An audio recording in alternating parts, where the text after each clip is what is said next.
그러므로 우리가 믿음으로 의롭다 하심을 받았으니 우리 주 예수 그리스도로 말미암아 하나님과 화평을 누리자.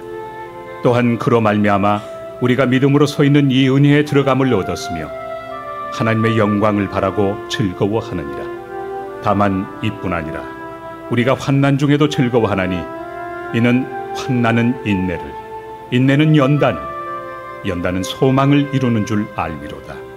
소망이 우리를 부끄럽게 하지 아니함은 우리에게 주신 성령으로 말미암아 하나님의 사랑이 우리 마음에 부은 바 됨이니 우리가 아직 연약할 때 기약대로 그리스도께서 경건하지 않은 자를 위하여 죽으셨도다. 의인을 위하여 죽는 자가 쉽지 않고 선인을 위하여 용감히 죽는 자가 혹 있거니와 우리가 아직 죄인 되었을 때 그리스도께서 우리를 위하여 죽으심으로 하나님께서 우리에 대한 자기의 사랑을 확증하셨느니라. 그러면 이제 우리가 그의 피로 말미암아 의롭다 하심을 받았으니 더욱 그로 말미암아 진노하심에서 구원을 받을 것이니 곧 우리가 원수 되었을 때 그의 아들의 죽으심으로 말미암아 하나님과 화목하게 되었은즉 화목하게 된 자로서는 더욱 그의 살아나심으로 말미암아 구원을 받을 것이니라. 우리는 믿음으로 하나님 앞에 의롭다 칭함을 받는다. 이 로마에서 가장 큰 주제 중에 하나죠. 믿음으로 하나님께 의롭다 칭함을 받는다는 것은 믿음으로 하나님 마음에 든다는 겁니다. 하나님이 우리를 언제 가장 기특하게 여기시냐면 믿음으로. 믿음이라는 것이 무엇이냐면 내 마음을 하나님께 바치는 거예요. 그래도 내 심장을 바치는 겁니다. 내 심장을 하나님께 바친다는 것은 내 마음을 하나님으로 채워서 내 마음의 기쁨의 이유가 하나님이 되는 겁니다. 그러니까 하나님을 믿는다는 것은 내 마음이 하나님으로 기쁘고 만족하고 행복한 거죠. 예를 들자면 나는 돈만 있으면 더 바랄 것이 없다. 그분은 돈을 믿는 거죠. 우리는 하나님을 믿는다는 것은 나는 하나님만 있으면 더 바랄 것이 없다. 하나님으로 기쁘고 만족한 것이 하나님을 믿는 것이고 이것이 하나님은 가장 마음대로 하시고 우리를 의롭다 여겨주십니다.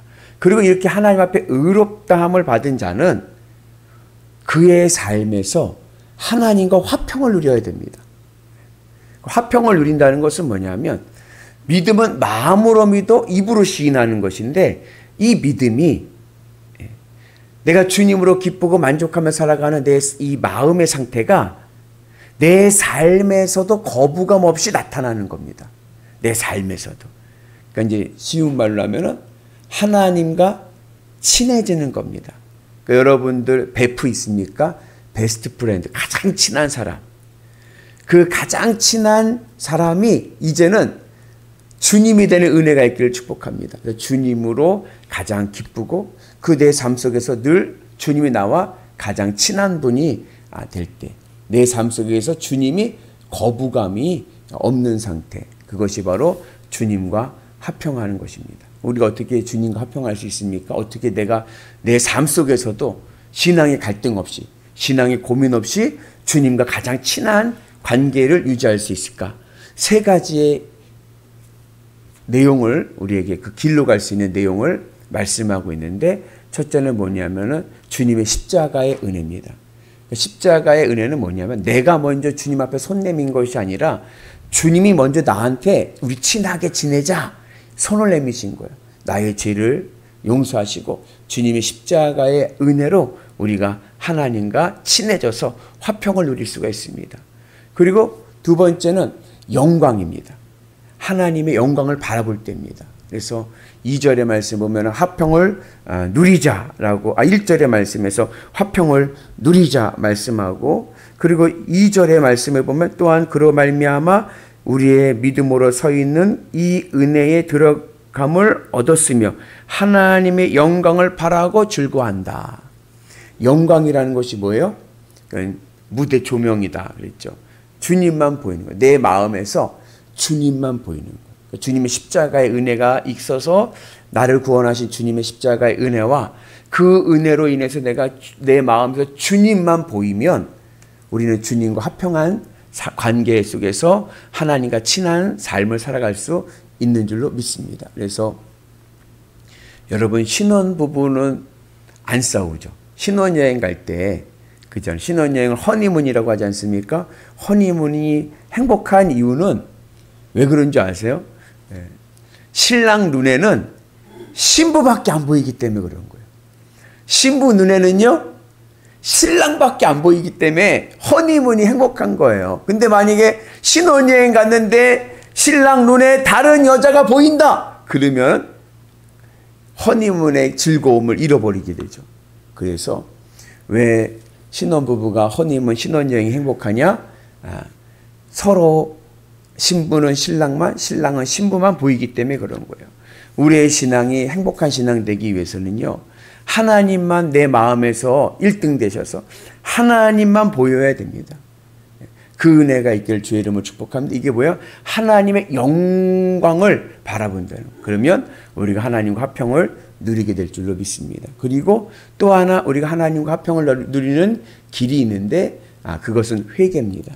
그래서 내가 마음으로 믿었던 이 믿음이 내 삶을 청산시켜가지고 회개해서, 회개라는 것은 뭐예요?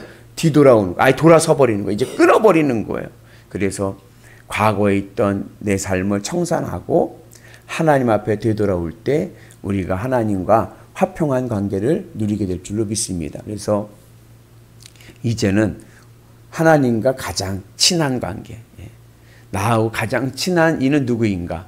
그 대상이 주님이 되는 은혜가 있기를 축복합니다. 그리고 그렇게 믿음으로 믿음으로 서서 주님의 십자가의 은혜와 하나님의 영광을 바라보면서 그리고 회개의 은혜 가운데서 주님과 화평하게 되면 그의 삶 속에 나타나는 실제가 뭐냐? 실제 화평한 관계에 나타나는 사람, 이 사람은 정말 주님과 화평한 사람이야 라고 나타나는 실제 예가 뭐냐면 그게 바로 인내와 연단과 소망입니다.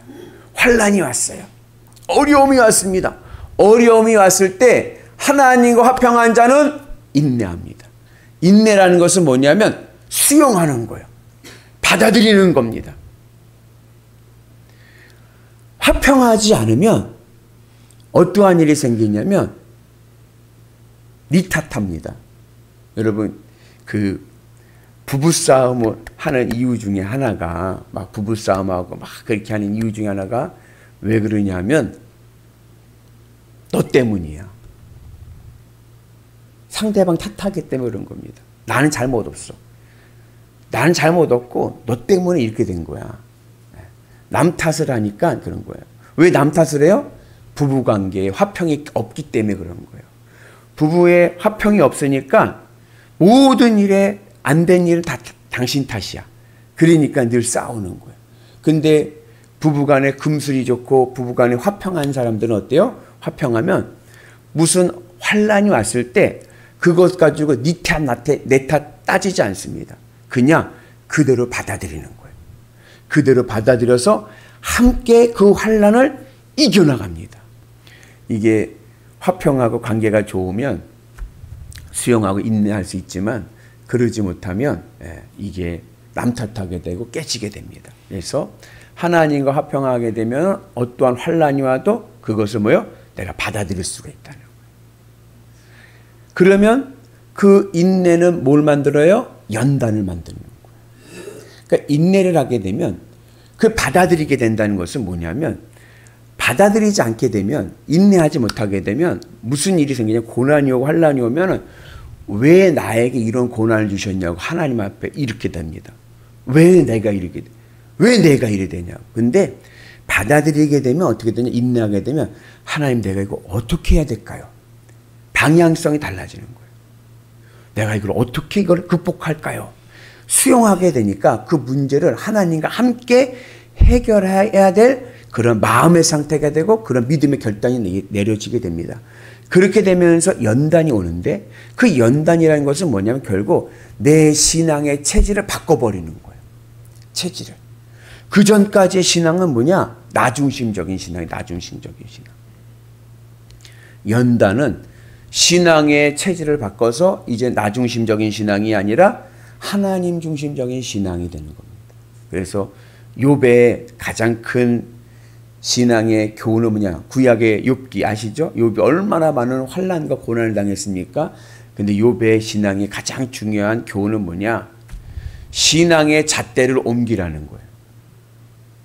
나 중심적인 신앙이 아니라 하나님 중심적인 신앙으로 옮기라는 거예요. 그 맨 처음 욥이 고난을 당할 때 왜 내가 이런 고난을 당했다냐? 왜 이러다가 나중에는 주님의 하나님의 창조의 섭리의 말씀의 은혜를 받으니까 귀로 듣던 하나님을 내가 보게 되니까 하나님에 관하여 알던 것을 내가 하나님을 체험하게 되니까 어떻게 해요?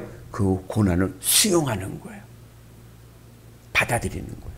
그랬더니 그곳에 뭐가 있어요? 소망이 있고 하나님의 구원과 하나님의 은혜와 하나님의 복이 임할 줄로 믿습니다. 그래서 그것을 받아들이고 체질이 바뀌어서 내가 그 문제 속에서 이것을 나 중심적으로 바라보지 않고 하나님 중심적으로 바라보는 이 연단의 과정을 거치게 되면 그러면 인생에 소망이 생깁니다. 환난이 생겼을 때 연단이 없으면 난 인생 끝났어. 난 이제 망했어. 낙심하고 좌절할 텐데 이것이 인내가 되고 연단이 되니까 신앙의 체질이 바뀌니까 그곳에서 소망이 생기고 그리고 하나님의 구원을 보는 은혜가 있는 줄로 믿습니다. 그러한 은혜가 되면 어떠한 일이 생기느냐? 이 세상 어떠한 일 속에서도 담대합니다. 환난과 풍파가 일어나 예수님께서 배를 타고 가는데 풍랑이 막 일어났어요. 풍랑이 일어났는데 사람들은 다 벌벌벌 떨고 염려하고 두려워하지만 주님은 그 자리에서 주무시는 거예요. 평안한 거예요. 그 하늘의 은혜가 오늘 우리 가운데 임하기를 주의 이름으로 축복합니다. 그래서 우리가 주님의 은혜 안에서 하나님과 화평하면 내 삶 속에서 어떠한 환난이 와도 내가 인내하게 되고 연단하게 되고 내 신앙의 체질이 하나님 중심적인 신앙이 되어서 하늘의 소망으로 하나님의 구원을 보게 될 줄로 믿습니다. 그 은혜가 오늘 우리 가운데 임하는 귀한 하루가 되기를 주의 이름으로 축복합니다. 하나님과 화평합시다. 하나님과 가장 친한 믿음의 사람들 되시기를 주의 이름으로 축복합니다.